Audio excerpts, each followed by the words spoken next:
नमस्कार दोस्तों, स्वागत है आपका हमारी अगली क्लास में। आज हम आपको एक टैली के अंदर डेटा ईयर वाइज स्प्लिट करने के बारे में बताएंगे। फॉर एग्जांपल हमारा डेटा जो टैली के अंदर है, जैसा आपको पता है, अगर हम टैली में एक काम कर रहे हैं 24-25 ईयर फाइनेंशियल ईयर के रिलेटेड काम कर रहे हैं हम, और हम 24-25 के बाद 25-26 का काम करेंगे, तो हमें सिर्फ पीरियड चेंज करना होता है Alt F2 करके। Alt F2 करके हमने पीरियड चेंज किया, तो फिर हम 25-26 का काम कर लेंगे। नेक्स्ट ईयर फिर हम Alt F2 करके पीरियड चेंज कर लेंगे, 26-27 का काम कर लेंगे।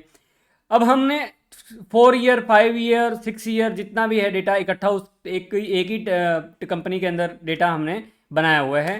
अब जब ये डेटा लोड ज़्यादा बढ़ जाता है, जब इसके अंदर ट्रांजेक्शन बहुत ज़्यादा हो जाती हैं, तो हमें क्या करना पड़ता है, उस डेटा को स्प्लिट करना पड़ता है ताकि उसका लोड कम हो जाए, ताकि वो डेटा जो है वो हमारे को प्रोसेसिंग ना ले। हमारे अगर कंप्यूटर की थोड़ी प्रोसेसिंग कम स्लो है तो उसमें हमें दिक्कत ना आए।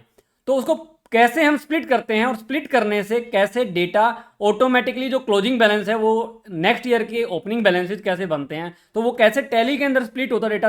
टैली के अंदर ऑलरेडी इनबिल्ट ऐसा सिस्टम दिया हुआ है, तो वो मैं आपको बताने जा रहा हूँ। उसके अंदर स्प्लिट करने के आपको एट प्रेजेंट 3 मेथड टैली के अंदर दिए गए हैं। पहले आपको टैली के अंदर सिर्फ एक ही मेथड था जिसके अंदर आप एक कंपनी को स्प्लिट करते थे, फिर आपको दो कंपनीज अलग अलग मिलती थी, एक पहले जो पीरियड आपने सेलेक्ट किया उसे पहले की और एक बाद की, और एक ऑलरेडी आपकी कंपनी जो होती थी वो आपकी रहती थी। तो अभी इन्होंने ये 3 ऑप्शन दिए हैं, वो मैं आपको दिखाता हूँ कहाँ कैसे हम स्प्लिट करते हैं डेटा को। तो इसमें कुछ भी आपको प्रॉब्लम नहीं आने वाली जब भी आप डेटा को स्प्लिट करेंगे। देखिए, मैं ये डेटा है मेरे पास, इस डेटा को मैंने लॉगिन किया और ये मैंने कंपनी का डेट अपग्रेड हुई थी तो डेटा अपग्रेड हो गया। अब आप देखिए, अगर मैं आपको ट्रांजेक्शन दिखाता हूँ, सबसे पहले इसमें डी डिस्प्ले और डे बुक, और मैंने Alt F2 करके 1 अप्रैल 24 से 31/3/26 मैंने 2 ईयर का डेटा देखा। तो देखिए आप, मैक्सिमम डेटा इसके अंदर जो है 24-25 का है। एक ट्रांजेक्शन मैंने इसके अंदर 25-26 की हुई है। अब मैं चाहता हूं कि 1 अप्रैल 2025 से मेरा डेटा अलग स्प्लिट अलग कंपनी बन जाए, क्योंकि मेरे को 31 मार्च 2024 तक का या 25 तक का डेटा अलग रखना है। तो मैं इसको स्प्लिट कर सकता हूं। इसको स्प्लिट करने के लिए मुझे क्या करना है, बड़ा सिंपल सा इसका मेथड टैली ने दिया हुआ है। तो आप देखिए, सबसे ऊपर लेफ्ट साइड में आपको ओल्ट के कमांड दिख रही है जिसके सामने लिखा हुआ है कंपनी। तो आप ओल्ट के प्रेस करेंगे, तो ओल्ट के प्रेस करने के बाद नहीं, ओल्ट वाई प्रेस करेंगे डेटा, क्योंकि मुझे स्प्लिट करना है तो डेटा में आना है। तो यहाँ पे आने के बाद आपको ऑप्शन दिखेगा स्प्लिट। स्प्लिट के मतलब जैसे ही आप एंटर करेंगे तो आपको 2 ऑप्शन मिलेंगे, verify data and split data. Verify data में आप वेरीफाई कर सकते हैं कि अब ड्यूरिंग द स्प्लिट आपकी कोई एरर आने वाली है या नहीं आने वाली, तो वो आप चेक कर सकते हो। फॉर एग्जाम्पल मैंने देखो वेरीफाई डेटा पे क्लिक किया, नो एरर फाउंड, कोई एरर नहीं आ रही, your data is verified successfully. और एरर स्प्लिट प्रोसेस के टाइम पे अगर कोई एरर आई तो वो डेटा आपका स्प्लिट नहीं होगा। तो मैंने फर्दर ओल्ट वाई किया और स्प्लिट डेटा पे गया, स्प्लिट। अब देखिए, मैं राइट क्लिक करके स्प्लिट डेटा में मैं जा रहा हूँ राइट एरो से। अब देखिए कब से आप स्प्लिट करना चाहते हैं। अब देखो यहाँ you can enter any date from 2 April to 1 April 26, क्योंकि वो कह रहा है कि यहाँ तक की आपकी ट्रांजेक्शन मेरे पास है। और रिकमेंडेड डेट क्या है, इसको पता है 24-25 की ट्रांजेक्शन आपने की हुई है, 25-26 में सिर्फ एक ही ट्रांजेक्शन है, तो इसने ऑटोमेटिकली आपको रिकमेंडेड डेट दे दी 1 अप्रैल 25। वो ऊपर स्प्लिट फॉर्म में डेट ऑटोमेटिक आ भी रही है। आप चेंज करना चाहते हैं चेंज कर सकते हैं, जिस आप 3 महीने का डेटा स्प्लिट करना चाहते हो, 6 महीने का करना चाहते हो, 2 साल का करना चाहते हो, जिस डेट से आप डेटा स्प्लिट करना चाहते हो तो वहां आप डेटा स्प्लिट कर सकते हो। लेकिन यहां आपको, अब आप देखेंगे स्प्लिट कंपनी का जो ऑप्शन दिया हुआ है, स्प्लिट कंपनी जैसे ही एंटर करेंगे तो यहां आपको पहले आपको सिर्फ एक ऑप्शन मिलता था, जो वो ऑप्शन था वो वाला, ये वाला ऑप्शन होता था इनटू 2 कंपनी। जैसे ही आप स्प्लिट करते तो डेटा आपको क्या होगा, 24-25 और 25-26 2 कंपनी का डेटा अलग मिल जाता।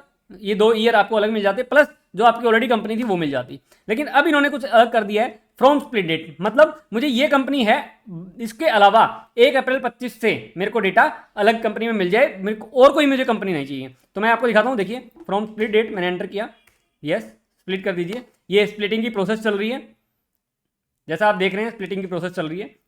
जस्ट मैं 2 मिनट में आपको दिखा दूंगा क्या क्या प्रोसेस होने वाली है।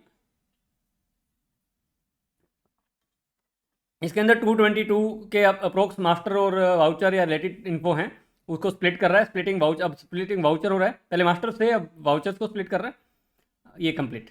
अब आप देखिए मेरे पास अगर मैं कंट्रोल F3 करूं तो मेरे पास लिस्ट में ही देखो आप दो कंपनी आ रही हैं। आप देखें मेरे पास दो कंपनी आ गई, कौन कौन सी, एक तो पहले जो थी मेरे पास और एक अप्रैल 25 से। इसको लॉगिन करके देखते हैं। ये देखिए मैंने लॉगिन कर लिया, transaction D display day book, और मैं दोबारा ओल्ड F2 पीरियड डालता हूँ 1/4/24 से 31/3/26। आप देखिए सिर्फ एक ट्रांजेक्शन है, कौन सी, अप्रैल 25 वाली, मतलब 23 24 नहीं 24-25 का डेटा उसने पीछे वाली कंपनी में रह गया। मुझे 1 अप्रैल 25 से आगे का डेटा चाहिए था। कुछ भी ओपनिंग है तो वो ऑटोमेटिकली आ जाएंगे। जैसे आप ये देख रहे हैं, अगर मैं इसको दिखाऊं तो HDFC का ओपनिंग बैलेंस ऑटोमेटिक आ रहा है, और पप्पू का भी अगर बैलेंस देखेंगे आप ऑटोमेटिकली ओपनिंग बैलेंस भी आ रहा है।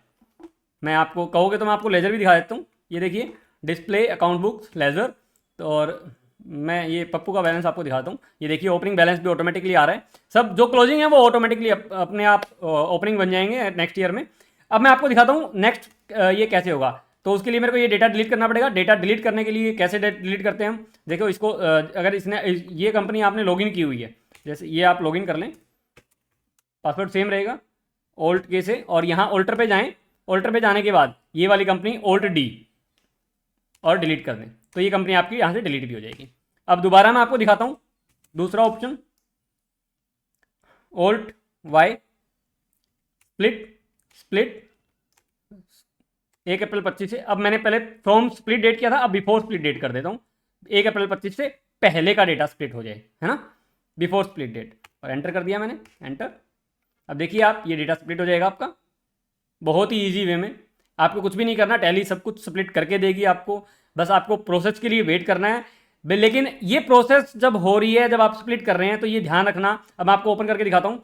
ये देखिए डिस्प्ले डे बुक और ओल्ट F2 करके मैंने 1 अप्रैल 24 से 31/3/26 तक का डेटा मैंने डाल दिया। अब ये देखिए 1 अप्रैल 25 की एंट्री इसके अंदर नहीं है, क्योंकि मैंने 31/3/26 डाल दिया ना पीरियड, तो 1 अप्रैल 25 की एंट्री होती तो यहाँ मिल जाती ना, नहीं है। क्यों? बिकॉज मैंने बिफोर स्प्लिट डेट का ऑप्शन चूज किया है, तो वहाँ से एक कंपनी वो रहेगी हमारी जो ओरिजिनल थी, दूसरी कंपनी हमारी जो है उस स्प्लिट डेट से पहले की आ गई। तो मैं फर्दर इसको डिलीट कर देता हूँ, ओल्ट के ऑल्टर, और मैं इस कंपनी को डिलीट कर देता हूँ। वही सेम कंपनी दोबारा रहेगी। अब मैं दोबारा आपको स्प्लिट करता हूँ, ओल्ट वाई, और ये स्प्लिट पे मैं गया, स्प्लिट डेटा स्प्लिट। अब देखिए मैं इनटू 2 कंपनीज करता हूँ जैसे, और आप देखेंगे मैंने स्प्लिट कर दिया। इसमें स्प्लिट करते वक्त आप हमेशा ध्यान रखें अपने डेटा को बैकअप जरूर कर लें, क्योंकि अब अगर आपने बैकअप नहीं किया ना तो कई बार इसमें ड्यूरिंग द प्रोसेस एरर आ जाती है, या आपका सिस्टम शटडाउन हो जाए, या लाइट चली जाए, या आपकी यूपीएस में कोई दिक्कत आ गई, तो अगर वो इन बिटवीन अगर आपका ये लैपटॉप या कंप्यूटर जो भी बंद हो गया तो भी एरर आ जाती है। इसलिए इस डेटा का बैकअप लेना बहुत जरूरी है। तो आप ये देखिए अब मेरे पास स्प्लिट होकर 2 कंपनी आ गई हैं। अब मैं दोनों कंपनी अगर आपको दिखाना चाहूँ तो देखो 1 अप्रैल 25 वाली ओपन है ऑलरेडी, तो डी और ओल्ट F2 1 अप्रैल 2024 से 31/3/26। तो ये देखिए आपको सिर्फ सिंगल एंट्री है, बिकॉज ये 1 अप्रैल 25 वाली एंट्री है, 1 अप्रैल 25 वाली है। मैंने इसको बंद कर दिया। अब मैंने ओपन इसको भी बंद कर देते हैं मेन वाली को, और ये 1 अप्रैल 24 इसको भी देख लेते हैं, 1 अप्रैल 24 से 31/3/26। ये देखिए 1 अप्रैल 25 वाली एंट्री यहाँ नहीं है, मतलब ये 1 अप्रैल 24 से पहले वाली। तो यहाँ मेरे पास कितनी कंपनी बच गई? मेरे पास 3 कंपनी बच गई। तो उम्मीद करता हूँ ये आपको समझ आया हुआ बहुत अच्छे से। आप अपनी कंपनी का डेटा, अगर आपका लोड सिस्टम का बहुत ज़्यादा हो चुका है, आपकी बहुत ज़्यादा ट्रांजैक्शन उसमें हैं, तो आप इस डेटा को स्प्लिट कर लीजिए अपने हिसाब से जैसे आपको रिक्वायर्ड है। 3 ऑप्शन टैली में दिए हुए हैं, पहले ये ऑप्शन नहीं थे, पहले सिर्फ 2 कंपनी में ही कन्वर्ट होता था। अब आप अपने हिसाब से 3 तरह के इन्होंने ऑप्शन दिए हुए हैं। तो लेकिन आप जब भी स्प्लिट करें डेटा तो अपने डेटा को बैकअप लेना कभी ना भूलें। बैकअप अगर आप नहीं लेंगे, अगर एरर आई तो आपका डेटा सारा वॉश हो जाएगा। तो आज की क्लास में इतना ही, धन्यवाद, मिलते हैं अगली क्लास में।